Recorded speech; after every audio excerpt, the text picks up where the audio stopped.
And welcome, everybody, to training camp here in St. Joe. Mitch Holthus with you, the voice of the Chiefs, along with Chiefs reporter Matt McMullen. And, yes, it's a fight for roster spots. Here we are, man. I've been in camp too long. When I start putting on boxing gloves for the live stream, it's like, dude, he's losing his mind. But thanks to my wife for the gloves. Have you had these the whole time? Did I have these the whole time? Yeah. Yeah, I've had them the whole time. We're rooming together. I haven't seen them once. Well, I only break them out late at night, about 2 in the morning. That's okay. That's a whole nother matter. Yeah. But there is a fight for roster spots. And let's start with this report. There were roster moves already made this morning. The Chiefs have released 5 players. The new rules this year, and I'll ask you about them in a second, but 5 players have been released. Tight end Evan Bayless, former Green Bay Packer. Also defensive back Manny Patterson, former Maine Black Bear.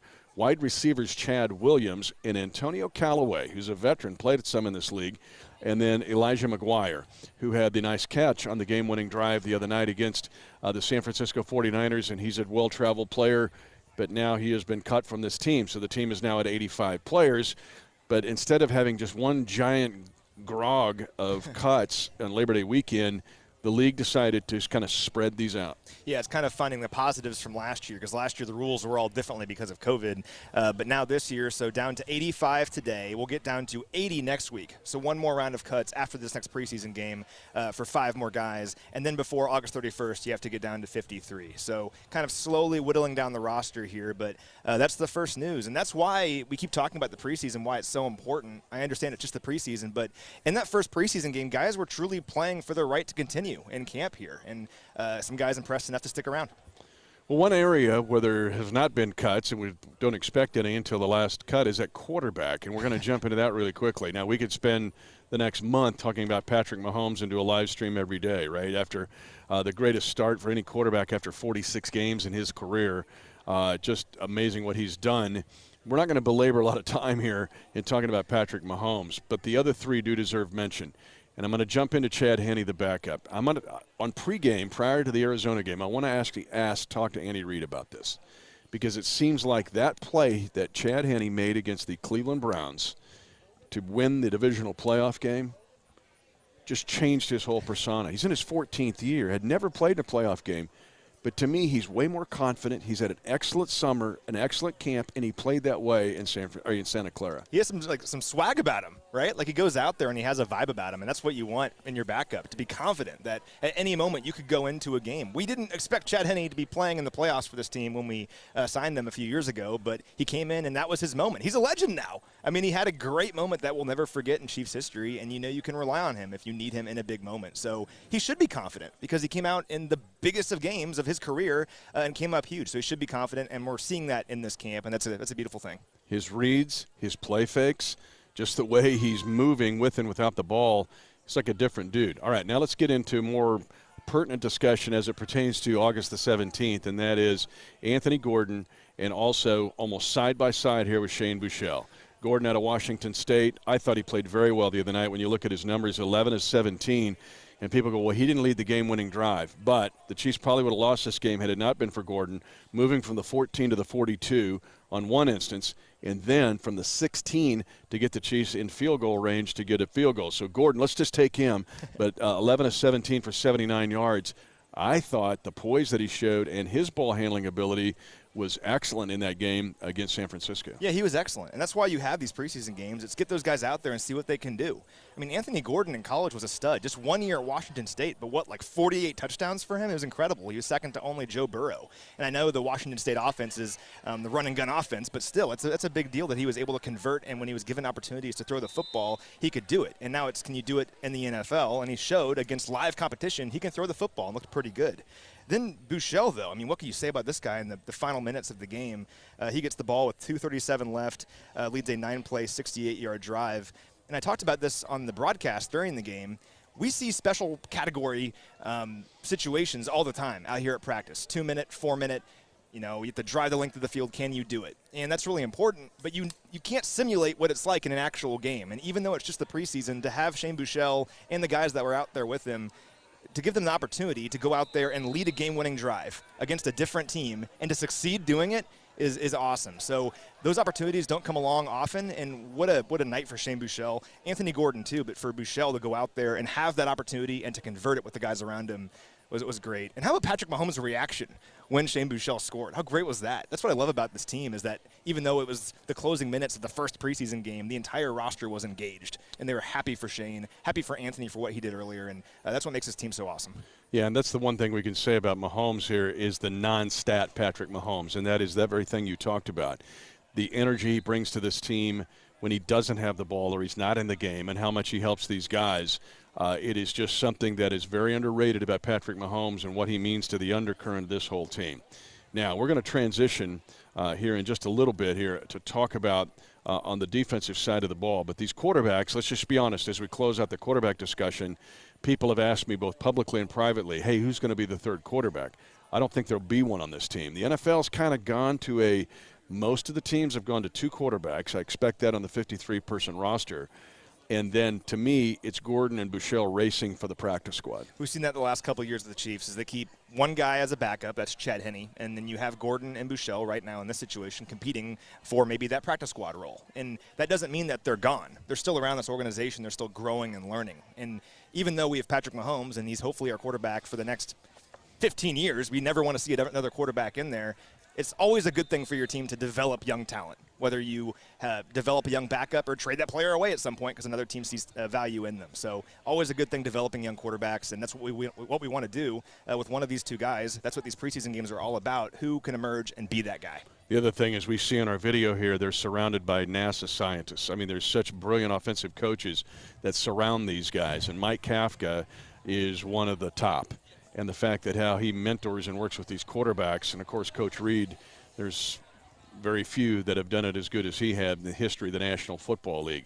So we've been on the offensive side of the ball, and again 5 cuts were made earlier this morning. But now we want to kind of adjust to look at the 18 defensive backs that are in this camp. But let's break it down, corners and safeties. And to me, an interesting 3 weeks coming up for the cornerback position is, okay, let's just start with the 2 that are at the top of the list, Charvarius Ward and L'Jarius Sneed. We've talked about these 2 some. When you look at C-Dub, Little Mooney, whatever you want to call him, 111 tackles in 3 seasons, 9 tackles in 2 separate games. He's a really good tackler. We've seen his prowess in coverage.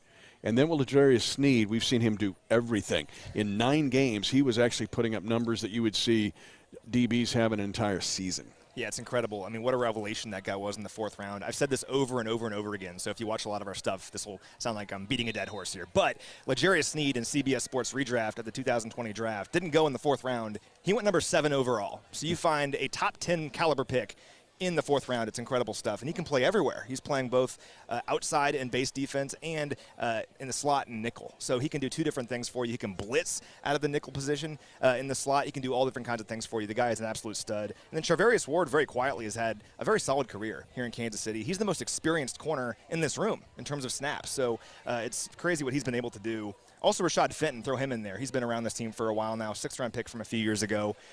And when he's been on the field, limited snaps for him, but when he's been on the field, he's played very well, both outside and in the slot. So those are your 3 guys that you feel pretty good about. But then, basically, there's 6 more guys in camp right now at corner.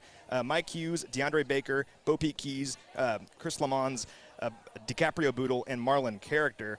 6 guys competing for essentially maybe 2 spots. Because if you look at the roster math the last couple of years, the Chiefs have kept 5 corners each of the last 2 years. So you see in these preseason games who can emerge. And so far, I mean, Hughes and Baker have looked pretty good. Bo Peep Keys finally having an opportunity to show what he can do on defense. Some guys are making some plays, trying to find that role. And really, in the preseason game, the first one, Deandre Baker is the guy that stood out to me. You look at some PFF numbers here. He was targeted 6 times, most of any player in the game. 0 completions allowed. So that's a good start for Deandre Baker. Yeah, and we're going to deal with this in Defending the Kingdom later on in the week, and you actually can glance back at last week's, even though it's prior to the San Francisco game, and get into the same discussion because, to me, there's 3 layers of guys. You mentioned, and Fenton, you kind of lumped in with that first group, and I would put him there as well. He's made plays for this team. Yeah. Really underrated. And then that next group of guys, which could emerge as the starting right corner in the nickel. But Hughes has also shown prowess now as a returner. He wears number 21. Brashad Breeland's not here anymore. He's in Minnesota. But when you look at Hughes, Hughes now he brings some tools to the trade. And the fact that he also has been very impressive in punt returning and kick returning, that at the least he could spell a Byron Pringle in kick returns, and McCole Hardman in punt returns. He's a tremendous athlete. We saw that at his days at UCF, and that's part of why he was the number 30 overall pick back in 2018. I mean, he was the third corner taken that year behind Denzel Ward and Jair Alexander. And if you think about what he did in Minnesota, he was a good return man for them, and he actually played some pretty good defense as well. Just injuries, freak injuries. Tore his ACL and had a neck injury that kept him out for basically 2 years. So he's a guy that can play, and he's really a Brett Veach special. You bring a guy in that was a first-round pick not too long ago, had enough traits that he was highly drafted, and bring him into your culture, into your building, and see what you got. And that's why we have practice. That's why we have training camp. That's why we have preseason games, to go out there and throw him in the fire and see what he can do. And he played against San Francisco, made some plays, and we're seeing him out here in practice. He's looked pretty good throughout training camp. So once again, the competition in this room is going to elevate a couple of guys, and that's what you hope for. Yeah, and then here again, do you keep 6 corners or 5? That's the 5-5-6-4 split when you add safeties. 6 corners, 4 safeties, or 5 safeties, 5 corners. You alluded to the last 2 years. It has been a 5-5 split. And the reason of that is the athleticism of the safeties. We'll get to that in a second. But there are some developmental guys that have caught my eye here. And one is Dicaprio Boodle. As I reviewed the San Francisco game, Boodle is the rookie out of Nebraska. It was a team captain for the Cornhuskers. And I think he's been really good. And I thought he came into this camp as just a guy. He looks like he's more than that, and somebody that could be intriguing and be developmental even within a practice squad environment. Is there a better name in the NFL than Dicaprio Boodle? No. It's incredible. I mean, and he was born around the time Titanic came out, so I have to wonder. I haven't asked him yet. But anyway, yeah, he's played really well on the field. Recovered a fumble against San Francisco. So around the ball, a lot of work in the slot for him. Good speed, good athlete. Just looked pretty good, looked the part. And that's kind of what you wonder in the very first preseason game, particularly a guy who's a UDFA. Do they look the part? Do they look like everything is too big for him? And for Dicaprio Boodle, that certainly wasn't the case. He looked the part, and that's really what you hope for early on. Now it's about building on that for him. And Chris Lamons has played some in the past on special teams and made some plays. Bo Peep Keys is another one, as you alluded to, and there's some interest there. Like, what do we have in Bo Peep Keys in his second year? But to me, it gets down to the math, and that is the 6-4-5-5 split. Sure. And now that leads us into the athleticism of the safeties. We've kind of lumped in these 10 corners, 18 DBs on this team, 10 corners, 8 safeties. Actually, one less because of Manny Patterson being cut today.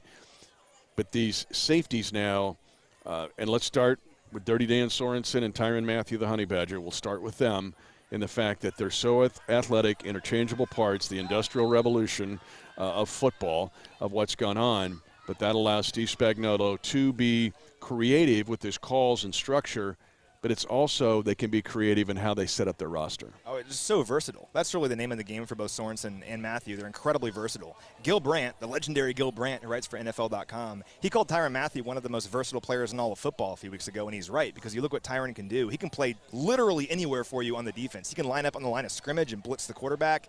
He can be in the slot, play wide corner, free safety, in the box. So, I mean, he's invaluable what he can do for this team and play it at an elite level. Then also Dan Sorensen. I mean, he's like a fast linebacker, basically, because he can do all the same things. He can play in the box, free safety, in the slot. He can be all over the place. So when you have guys that can do that, to your point, it lets you be flexible with what you do with other guys on your roster.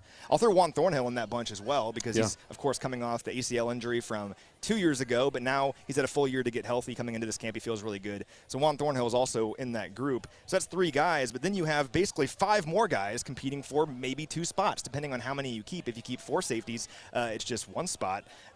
But you have Armani Watts, who played pretty well against San Francisco, had the interception. Devon Key, Will Parks, Zane Anderson, and Rodney Clemens. A nice blend of veteran players, a guy like Will Parks, and also young guys trying to make a play, and guys like Zane Anderson and Rodney Clemens. So we'll see how it plays out here over the next few weeks, but a lot of talent in that safety room. Yeah, let's retreat here a little bit and talk about Juan Thornhill. We saw what Juan can do in his rookie season of 2019, and then that devastating ACL injury right at the end of the regular season of 2019. He got left out of the Super Bowl run. But his athleticism in the back end, this is a guy with a 41-inch vertical who, again, has corner skills. Some thought when he came out of UVA he was going to be a corner in this league. But if he can get back to where he was in 2019, it just makes Tyron Matthew and Daniel Sorensen all the much better, because he can play that center field role and stand back there like Lorenzo Cain on the 15 Royals and take care of all that. I mean, and he can cover side to side, a 53-yard width field. So Thornhill enters the discussion, and we alluded to it, but And here he is. I mean, it's just something. He's got a very interesting watch to me over the next 2 weeks. And it's like we got to get that inner Juan Thornhill back of 2019, the anthropologist at the University of Virginia, and get him confident again. But to me, Watts has been confident. Armani Watts went through the same thing. He had the injury against Jacksonville his rookie season when he was playing very well. But Watts has had a good camp. And also, Watts has the potential to be a special teams leader. Even a thing like if he becomes the personal protector on the team. That's one of those sneaky things fans don't think about. But the personal protector is the man who makes the punt calls and becomes very key for Dave Tobe. So, to me, Armani Watts kind of getting his mojo back, if you will, has been a positive. 100%. And that's the thing with finding guys who are going to be the extra defender on your roster, and same thing with the offense, is you can't just be on defense. You have to contribute on special teams, and really no one has contributed more on special teams the last couple of years than Armani Watts. You look at what he's done just last season alone. He led the team with 355 special teams snaps. That was 13th most in the NFL overall. The guy was always out there on special teams. That says a lot about what this coaching staff thinks of him. They trust him in these moments. And think about other teams. They have hiccups on special teams. You know, you allow a big kickoff return, touchdowns on special teams, allow punts to get blocked, things like that. Those teams don't have success because the margin of error in the NFL is so small. If you have success on special teams, you're tight on those things. That's why the Chiefs are able to win games without having to worry about that stuff. And it's because you have guys like Armani Watts who really don't get a lot of credit, but always go out there and do their job, do it well. That's why he's making a play to be on this team once again, not just because of what he does on defense, but also special teams. And it's great to see him contributing on defense as well. Love seeing him get that interception against Josh Rosen. And again, it goes back to mathematics class here, and we'll get into this in more detail later in the week on Defending the Kingdom. But if you're going to keep 5-5, meaning 5 corners, 5 safeties, which generally what the Chiefs have done the last 2 years under Steve Spagnuolo, not saying they'll do it this year. It could be 6 corners and 4 safeties, okay? But that 5th safety, who's that 5th safety going to be? And there's 2 guys to me that belong in this discussion. One is Devon Key, who is might be the undrafted free agent of the year to make the squad, although he struggled against the 49ers the other night. And then Will Parks, who I think he has advanced over the last couple of weeks. And again, he was a Denver Bronco. He's played in this league. Sure, two very different kinds of players because you have an undrafted free agent, Devon Key, a rookie coming in, and then Will Parks, who's a veteran. So what kind of player do you want there? Devon Key is interesting because if you look at what he did at Western Kentucky, he was a monster, tackling machine. Tackle machine. I mean, he had at least 90 tackles in 3 of his 4 years there. Played all over the place. Played in the slot, played wide corner, in the box, free safety. Who's that remind you of? It's kind of like Tyra Matthew. So you have another versatile kind of player there in Devon Key that you can mold under Tyrann Mathieu and under Steve Spagnuolo. But then Will Parks has been in this league before. He's played 70 games in his career, so he knows what he's doing. He's experienced. You can rely on that kind of player that the moment will never be too big for him. So that's one of those decisions. It's what kind of player do you want in that room, but some good options for sure. Yeah, and at that spot, the athleticism is key here. One thing that we take that I know I take for granted is the athleticism of not only Tyrann Mathieu, the athleticism of Dirty Dan Sorensen. Yeah. I mean, he's made so many big plays for this team, back to the Cleveland divisional playoff victory, or the pick sixes we've seen him hit, or the closer on this team. But they're both athletic. So when you look at, the reason I say that is when now you look at the lens of looking at Key or Will Parks, you've got to evaluate them from an athletic standpoint because you really want them to be kind of the backups to those guys to do all those things you're talking about, but you have to be athletic enough and physical enough to do all of it. Yeah, it's the more that you can do because we talk about it over and over again. There's really, even though we're breaking it down into corners and safeties right now, it's really not corners and safeties. It's really just defensive backs because these guys can do everything. I mean, Tyrann Mathieu could be one of the best corners in the NFL if that's all he played. So it's important to remember that these guys are athletes playing multiple different positions, and you want to keep that going. You want to keep that culture of just defensive backs who are athletes who can play corner and safety going. And that's why you go out and find a guy like Devon Key out of Western Kentucky. It's a guy the Chiefs, if they had more picks, probably would have drafted.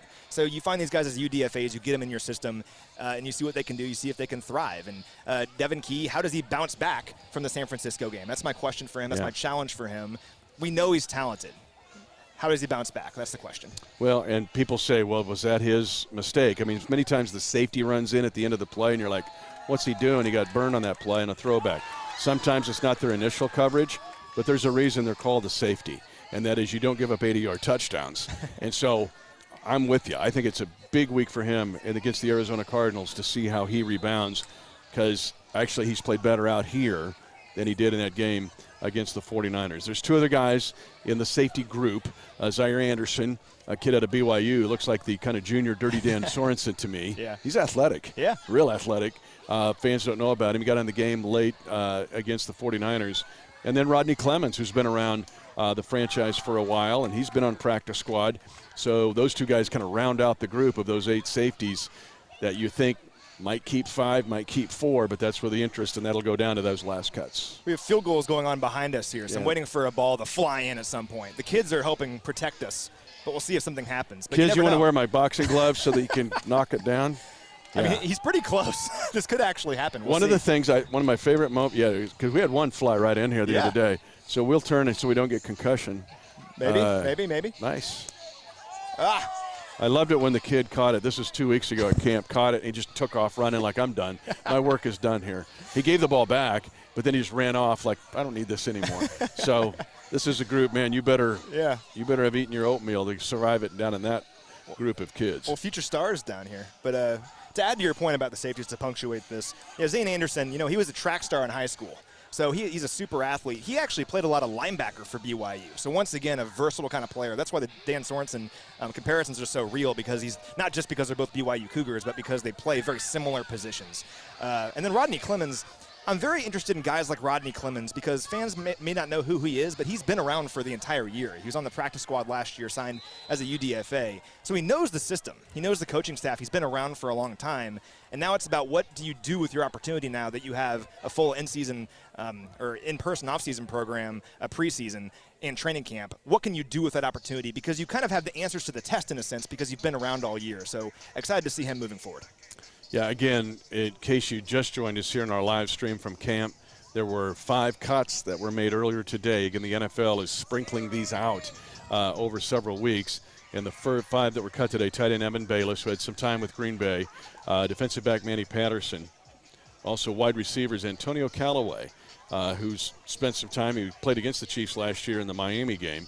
Chad Williams, who's also been with some other teams. And then running back Elijah McGuire had a catch on the game-winning drive the other night in that 9-play, 68-yard drive to win it. Those are the 5 players that were cut earlier today. So now there's 85 players on the field with a few exceptions of guys being injured. But for the most part, that's one thing is before we get into the offensive line to talk about is how the Chiefs came out of that first preseason game.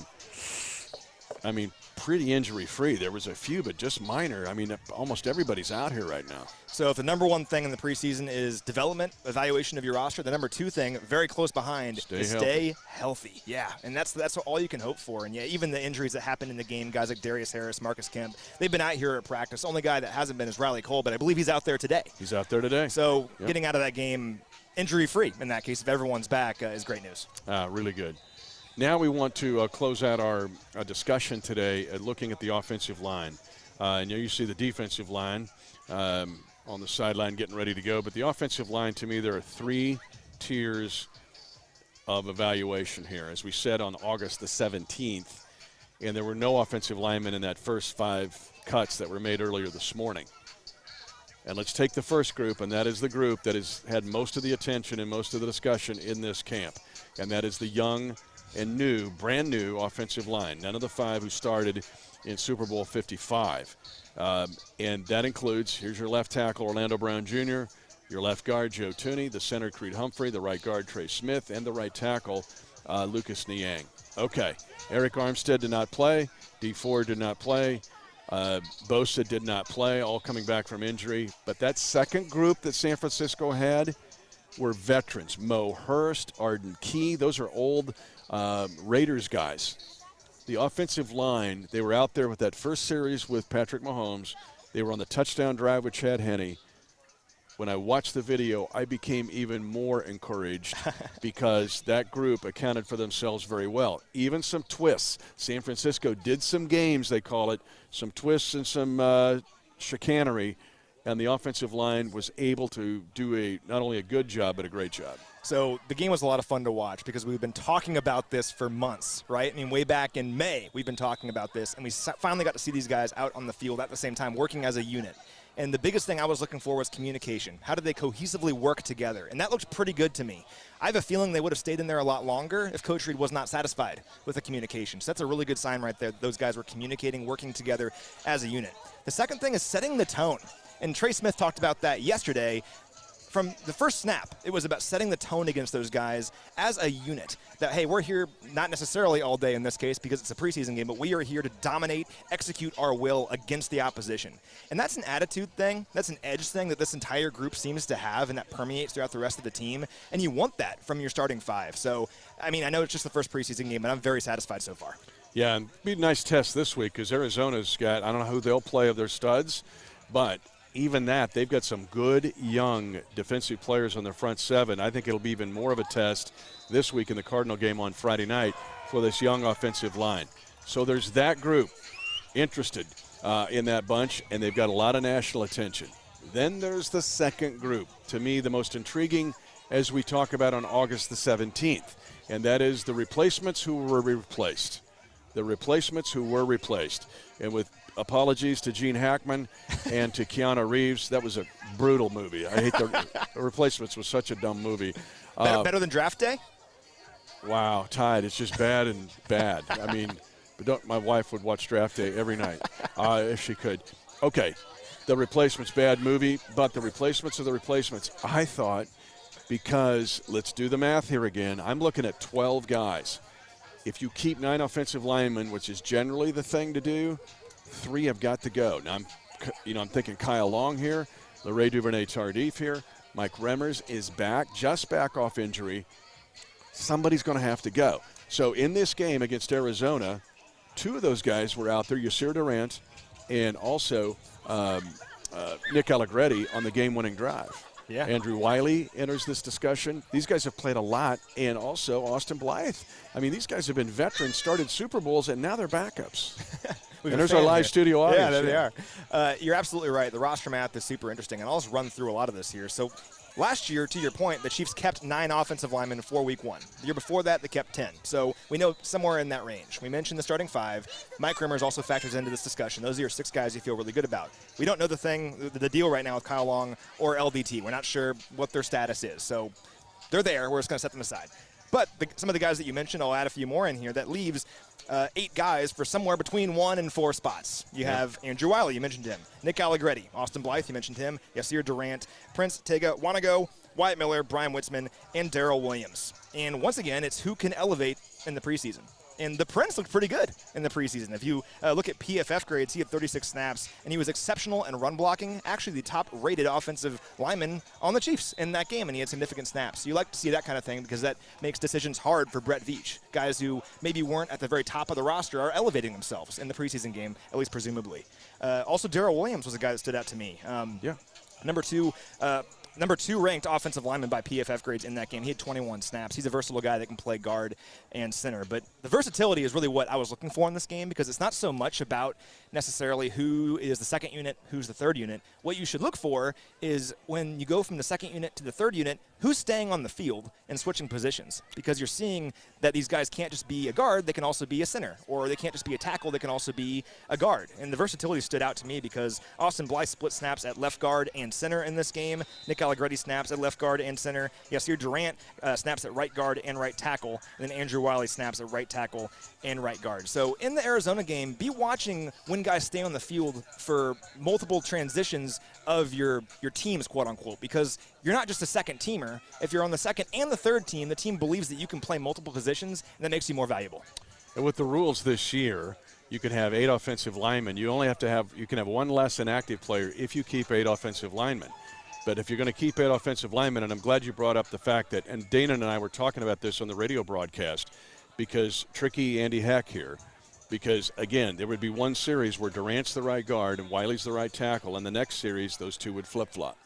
Now, when you have 8 offensive linemen that are active, you have to have basically of those 3 guys that aren't starting, a backup center and a backup guard in the same person, a backup guard and a backup tackle in the same person. And that's hard. And it's really hard to do, and particularly if you're going to play left guard or right guard in the same person. That's eating peas with your right hand and your left hand. I mean, it's a whole technique thing, and it's a skill set that if you have that on a team and can run all of your stuff, and you got guys that can do several different things, that's big.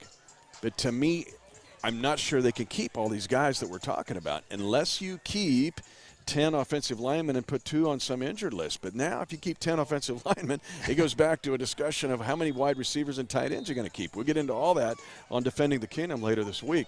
But it's going to be really interesting to watch over the next 2 to 3 weeks, that offensive line group. Yeah, and I'll stress this is a good thing in the end, because if you have so much talent and guys that you know their name and they may not make the team, that's a good thing, because that means that there's so much talent in this room that there's simply not enough room to keep everyone. And that's what we've been talking about for months here, is that these battles in camp are going to be so much fun to watch, because there's a lot of players in this offensive line room that could be starters elsewhere that are maybe on the second or third team right now. And there's guys that won't make this team that I guarantee you will start a game somewhere else in the NFL this season. So that's good news for the Chiefs. The whole idea of this offensive line rebuild wasn't just a starting 5. It was also creating depth, and they've created that depth that's apparent.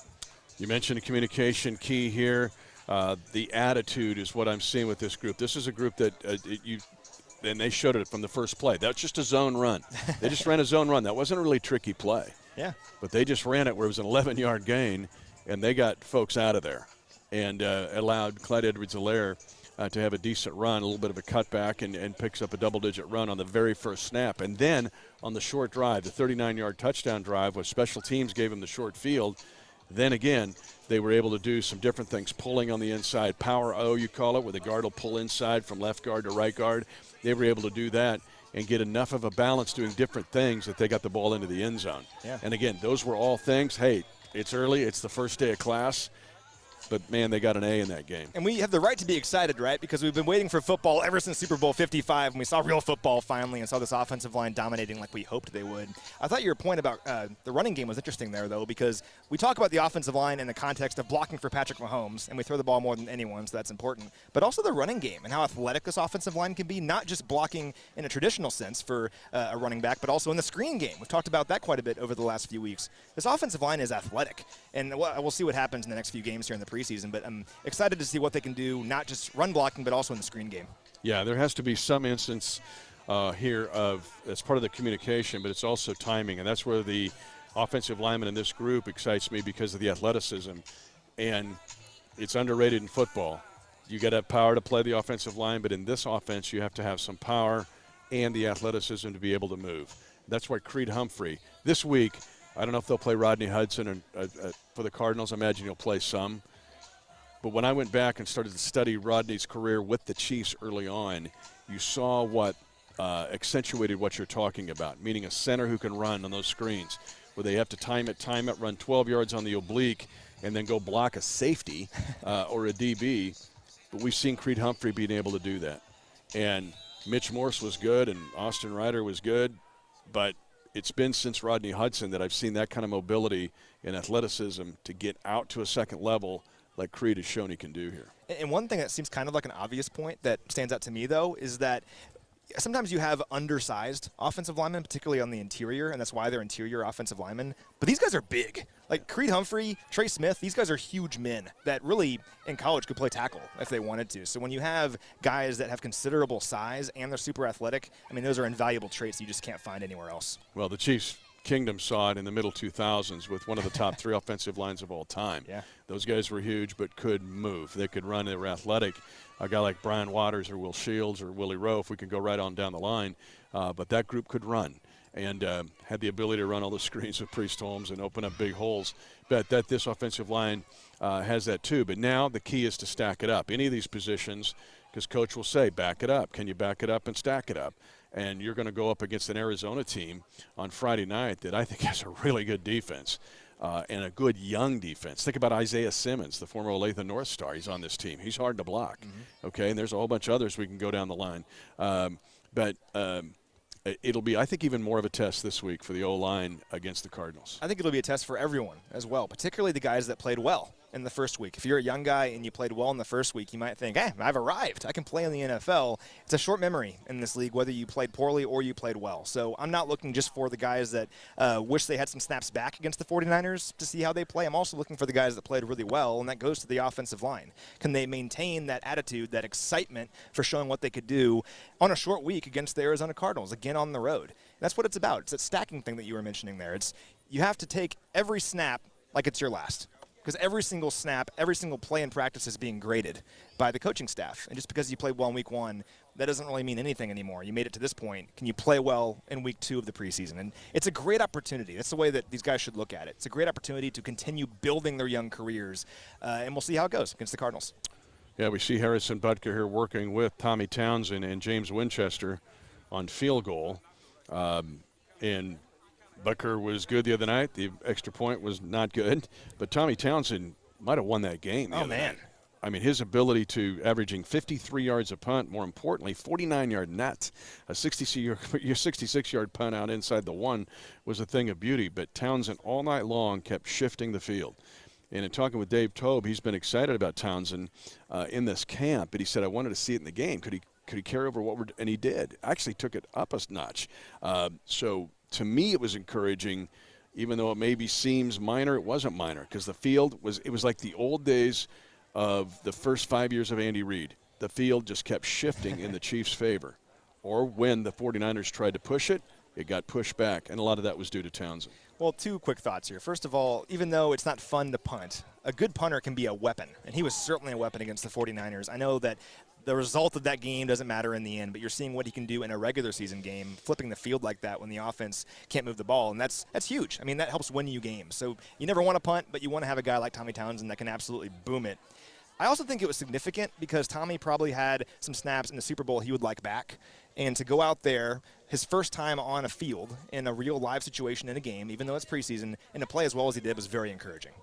Absolutely. We're very close to having some 7-on-7. We'll talk about these DBs again because that's when they really have to work at their craft, and they do it without a pass rush. So that's when you don't.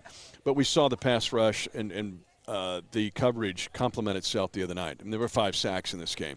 When I went back and review it, there were 3 out of the 5 that the Chiefs blitzed. 2 they did not. 4-man rush got it done. But that also means you're covering. And so when a goal is you don't have to always have to blitz to get pressure. We want 4-man pressures. That's been encouraging to see it at this camp and even see it the other night. But then you're also going to get some coverage sacks. And we saw a little bit of that the other night too. So it works in concert. We're talking about the DBs today, but it really works boxing glove with your pass rush. And especially if you can rush with just 4 and drop 7 into coverage. That's the dream, right? If you can get 4 guys that can get pressure on the quarterback. What I love seeing is when performances in camp translate to games, when you can see guys really playing well, and then in the game, it continues. They didn't just, play well in camp. They also played well when it was a live game. And Tershawn Wharton's a guy that stands out that should be part of this conversation. He's looked really, really good in camp throughout. I mean, both in one-on-ones, 9-on-7, team drills, whatever it may be. And he looked awesome against San Francisco getting after the quarterback. Mccandel did too. Yeah. He didn't get the marks, but he was outstanding when you reviewed the tape. Moving around and being where he's supposed to be and then making something good happen and setting it up for someone else. But Dana will get his share of sacks too. And again, he and Wharton, to me, have made meteoric rises in what their game was last year, which wasn't bad.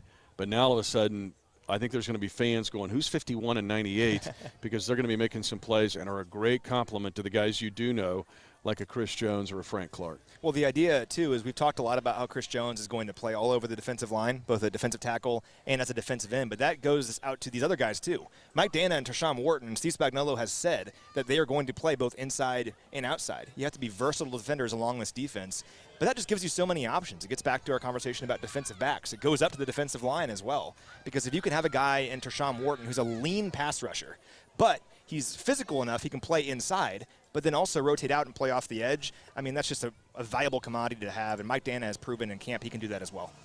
Here's what, and this is my favorite part of camp. It sure is. And I tell everybody that comes to camp, watch this.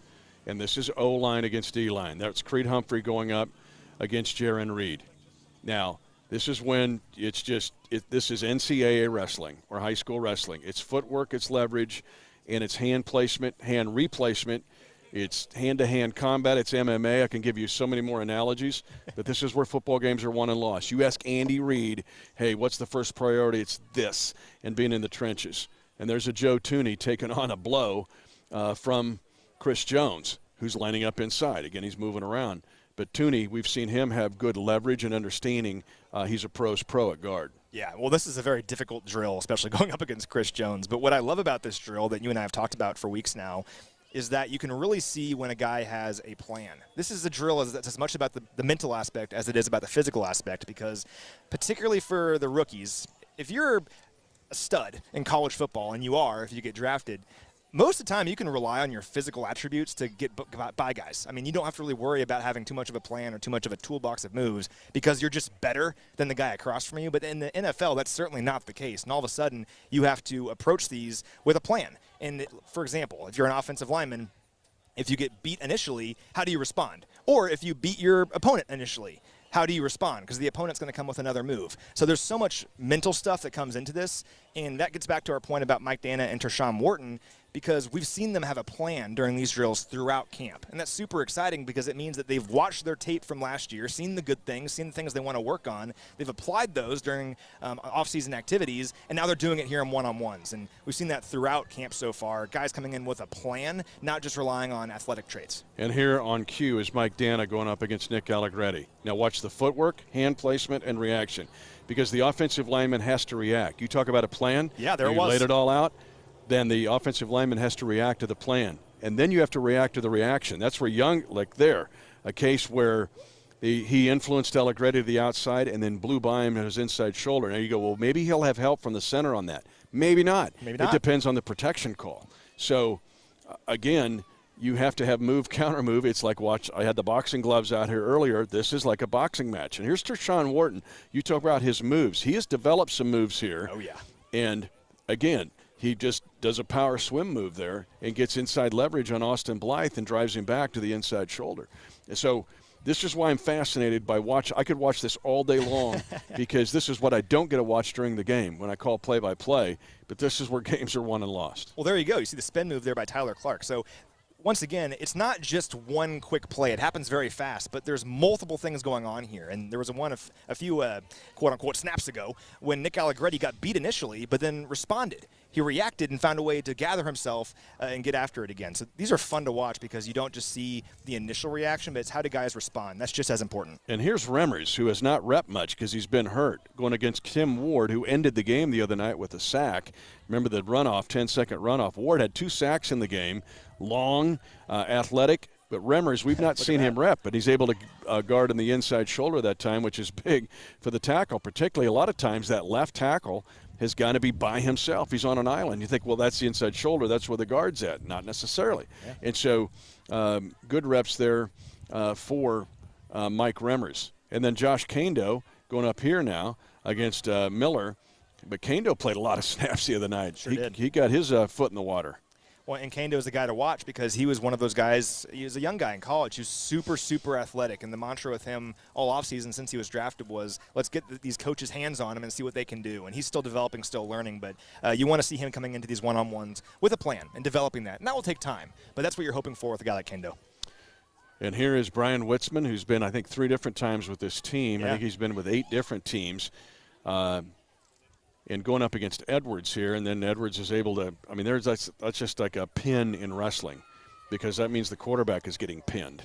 So Whitsman wins the first rep and struggles in the second. The other thing here is they don't always go 2 reps in a row. And here's Daryl Williams. I mean, and up against Colin Saunders, who's really had a pretty good camp. Oh, yeah. I mean, he's been sneaky. His quickness, he showed up the other night. And then Saunders comes back and gets the move. You see the initial move. He got Williams off balance, and he came back to his right side. And so Daryl Williams wins the first rep, but the great ones are able to handle the first move and then know the second move's coming. It's nice when we talk about things and they actually occur when we're watching it. Yeah. Also, is this like a dream come true for you to be calling play-by-play of one-on-ones? Oh, my gosh, the best ever. You ever done this before? No, and I've done it just like in the stands with people who are offensive line specialists and watching it, but But here's Durant, and I'm really interested in Durant. This is you've got to keep your feet moving, right? Yeah. And these are large men, over 300 pounds, that have to have the quickness of a middleweight boxer. And so it just shows you the intricacies of playing the offensive and defensive lines in this league. And that was a good response right there. Taco Charlton going against the Prince. Looked pretty good. In the Prince, Mr. Winogo playing a lot the other night on the field during the winning drive. I think he's improved since the beginning of camp because this wasn't his favorite drill a couple weeks ago on the first couple days in pads. But that's better rep against Taco Charlton. Well, that's where mental reps come in, right? Because this is difficult. This is very hard. It's hot out here. You're trying to chase your NFL dream and going one-on-one. You may go against a guy like Chris Jones, who's been in this league a long time, and all of a sudden, how do you respond if you don't do as well as you'd hoped because you know you have the talent to do it? And he's a great example. Like I said, he was the Chiefs' top-rated offensive lineman by PFF grades in the San Francisco game, and it wasn't like he only played a few snaps. He had 36 snaps. So good for him to have that really great game against the 49ers and then carry it into this camp. I love Brandon Daly. Did you see what he just did with Chris Jones? Yeah. He repped against Joe Thuney, so on the defensive right side, and they said, why don't you go over here and go against Trey Smith, the rookie, who won the first battle, and then Chris Jones got him on the second. He got him off balance, gave him a move, saw the weakness, took him down. Trey Smith hasn't lost in this drill very often so far in this rookie camp, but Chris Jones leading the league in reps here, and then what a matchup. I love it. That's 4 straight reps for Chris Jones. It's like do left, do right. So Brandon Daly is getting a lot of work in. And the offensive line acknowledges it by telling Stone Cold, hey, man, you're getting the overload here. But he was working both sides inside. Yep. Well, this is what you want, too, is if just one group was winning every single time, that would be a problem. Not good. That would be problematic. That wouldn't mean that one side was just really good. It would mean that you had problems on the other side. But you like seeing both guys win over and over again. That's what the competition is. If you have the offense win every once in a while, the defense win every once in a while, that breeds growth, and we're seeing that from these guys. And Orlando Brown Jr. handling the speed rush there. Frank Clark, no, that's Kendo, trying to get to his outside shoulder. And again, that left tackle's got to have the drop kick. That's such a big deal. And that first big drop kick can be fatal for the quarterback if they don't get this done right. Now Allegretti, we saw him rep at guard. This is to your point you made earlier. Now he's repping at center and going up against Jaron Reed. And the point is that if Allegretti's not one of the starters, but he's one of those 3 active linemen on and there's a whiff. That's not good. That's a swing and a miss. And that'll happen, right? I mean, that'll happen in these drills. Get off balance and you're gone. But it's the blink of an eye, and particularly at this level. And that's where the college game is different than the NFL game. 100%. It can be a blink of an eye. And sometimes in college as a pass rusher, I can get by on just 1 or 2 moves. You talk about your plan. The great ones, like a Turk Wharton is trying to develop this, but a Chris Jones has a whole gym bag full of stuff he can do. And in college, you don't normally see that. The great rushers have 1 or 2 tricks. And you mentioned the speed. What's the number one thing when players come to the NFL, they say the difference is from college? It's the speed and how fast things can happen. And we talk about the plan and the toolbox. For an offensive lineman, it's the same thing. You need to have a plan and a toolbox of moves and an ability to respond. And you have to do it in literally a blink of an eye. It's tough. And we think of speed and quickness in terms of Tyreek Hill, but you just saw in that drill with the O-line, D-line, that speed and quickness, at least short range, has to be there in your linemen, or you will not win in this league. And that's what's not fair about NFL football players. They can be 330 pounds and run a 5-second 40-yard dash and have quickness like no other. It's incredible. But that's why we're blessed to have these guys. We talk about athleticism. Once again, you saw athleticism more than anything in that drill. It's not just brute force. It's being athletic. Here's Anthony Gordon. We talked about him the other night, the quarterback out of Washington State. He was actually assigned originally by Seattle last year in the COVID 2020 season. But again, his footwork, his mechanics looks good. He looks like he fits this offense. I thought he did an excellent job the other night. And we talked about the DBs earlier in our live stream. This is a drill where they get tested to the max because now I have to guard you and there's no pass rush. I don't get the effect of Chris Jones boring in on the quarterback. The quarterback sits back there and can pick you apart. So really good for the DBs, but not easy for the DBs. It's difficult. That's eating your vegetables. Yeah, it sure is. You have to do it, but you don't necessarily like it. And we talk a lot about how there's growth within position groups. There's competition within position groups that breeds growth. But this is one of those drills, just like the OLDL drill, where competing against a DB if you're a wide receiver and vice versa, a DB against a wide receiver, it's going to make you better. I mean, these are difficult drills, and the reality is there's going to be things you put on tape in these drills that you don't like. Every day, it's going to happen. But how do you learn from it? That's the biggest thing that we learn with this team is how do you learn from what happens in these kind of drills. And while you're hoping the pass rush will get after the quarterback and that they're not just sitting there picking the defense apart, you have to be ready for that moment, and that's what this drill is all about. And what's understated is something you mentioned earlier with the O-line, but it's really with the back seven defensively in communication. And there is verbal communication and there's nonverbal communication.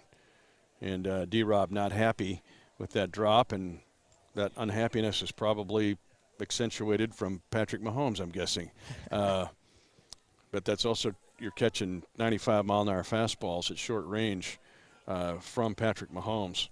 But for these DBs and working with the linebackers, and whether it's nickel, dime, or whatever they're doing, man, communication, they all talk about it. You just hear it over and over and over again, but that's part of 7-on-7 as well. That was Tyra Matthew's big thing in the preseason game when I asked him what's the thing you're looking for out of your group, both the starters all the way through the fourth quarter. What are you looking for from your defensive backs? And he said communication. If we can go out there and communicate, that's what matters to me. And we have to know what the other is thinking. And it's not just about verbal communication. It's also about body language. It's what's Tyron going to do if I'm Dan Sorensen on this play?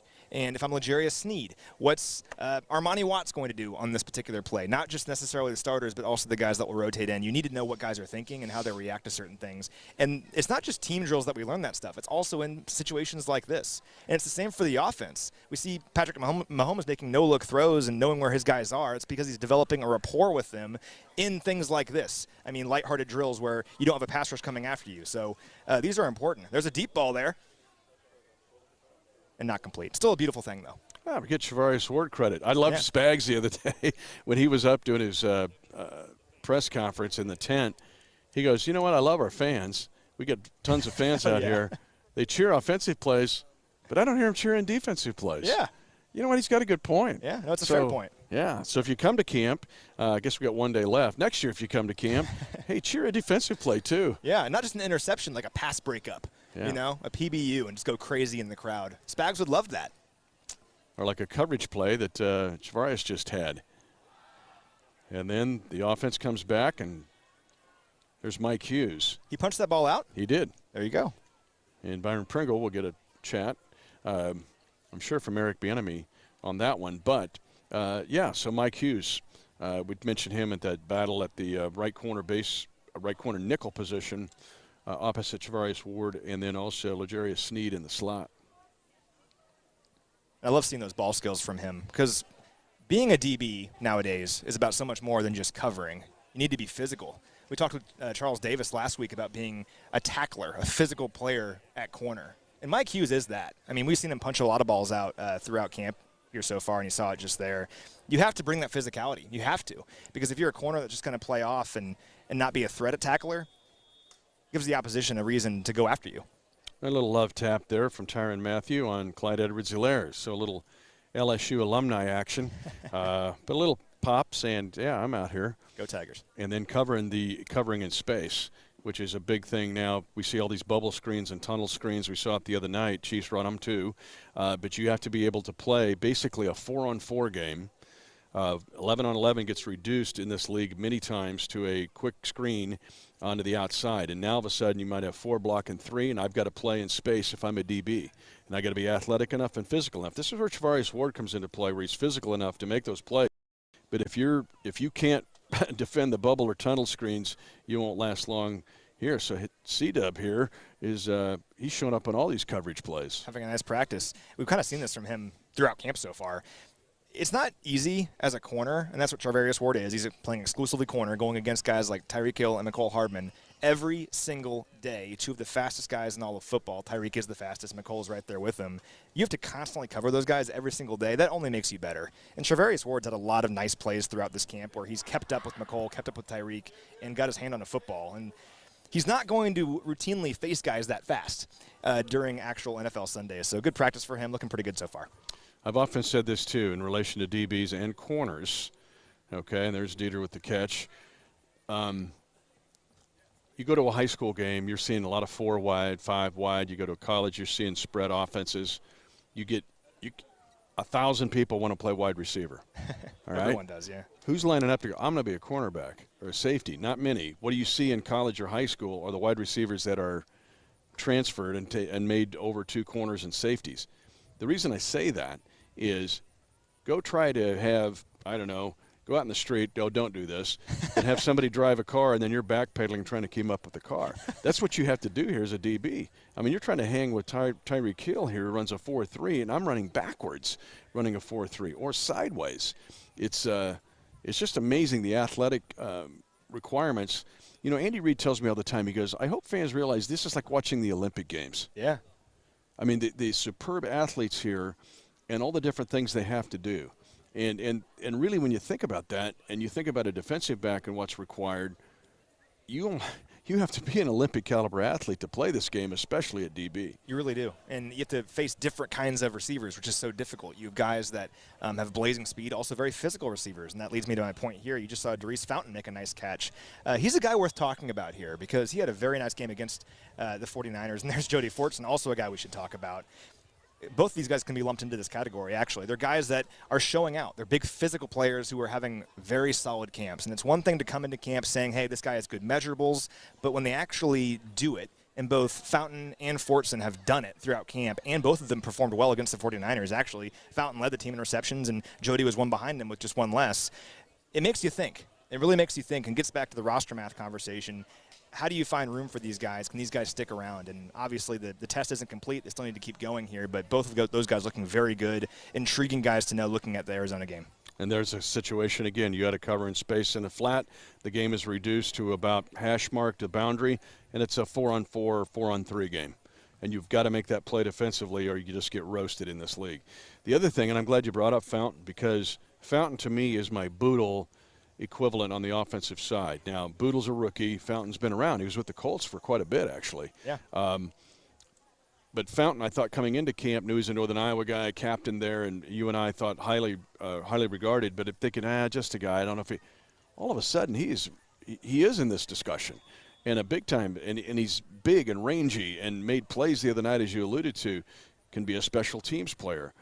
But he is more than just a guy. If you don't know Daryl Fountain right now and watching this live stream, he wears number 82. Get to know him because we'll talk about him over the next several weeks. It gets back to what I mentioned earlier about the corners, Deandre Baker and Mike Hughes. Those are former draft picks that you bring in here and you see what they can do in your system. Well, Daryl Fountain's the same way. He was a 5th-round pick in 2018. This guy was a draft pick not too long ago and valued as a guy that should be drafted. So it didn't work out in Indianapolis. He had some injuries, but the guy has great physical attributes. I mean, he's big, he's fast, he's a great broad jump, great combine measurables for him, and you just get him into your system and see what he can do. I love his mindset because he was interviewed post-game, and he just goes out. He had a great game. I mean, he was awesome. And he could just say, that's what I do. That's the kind of player I am. No, he's like, I'm trying to take advantage of every single rep. That's what matters to me. And the coaching staff put me in a great position to do that. I love that mindset. And just keep doing that, Daryl, and you'll have some luck in this league. Well, he's been around enough, and that's a good Northern Iowa program. That's a lot of excellent coaches that will train them. And look at what they've done in the NFL. They've had dudes all over the NFL. Not just Kurt Warner. I mean, they have others. Benny Sapp played here, and some other players that have played at the Unite program. But the very mature approach by Daryl Fountain. He knows. And he was in that Colts program that I respect. Chris Ballard, our former assistant GM, is the GM there, and Frank Reich. So I'm not surprised by those comments. No, not surprised at all. And then talk about Jody a bit here. I mean, how exciting has Jody been? It's been every single day at camp. He seems to make some kind of highlight-level play. And it gets back to my point about there's some guys that play really well in camp, and it just doesn't happen in the preseason, in the games. But it happened for Jody in the game, and I was so excited for him because he's been making, once again, some crazy catches here in camp. There was one on Thursday before the preseason game where he caught a pass. He contorted his body midair, and I'm pretty sure the pass wasn't intended for him. He still found a way to pluck it out of the air. That's impressive. And if you can do that in practice, you need to do it in games. And he was very good in the game against the Niners. Had 3 catches for like 40 yards or so, I think. Looked really good. And also special teams is a question here because if you're going to be that extra receiver, that extra tight end on this team, you have to play special teams. And if you go and look back at the snap counts, Jody played the most special team snaps of anyone on the Chiefs in that game, and he had the top PFF grade among all special teamers. So exciting stuff for Jody. He needs to keep doing it, needs to keep stacking it, but very good first showing for him for sure. That's why the Arizona game is big for him on Friday night. We'll have Defending the Kingdom later on this week. We're going to get into a lot of this and the hot battles going into the next couple of weeks. Again, the Chiefs cut 5 today. You can go to Chiefs.com and find that out. But thanks to Matt McMullen. Thanks to all of you for joining us on this practice session in St. Joe tomorrow. It'll be Military Appreciation Day, and then the Chiefs will break camp and get ready to head to Arizona, the land of the sun, to take on the Cardinals.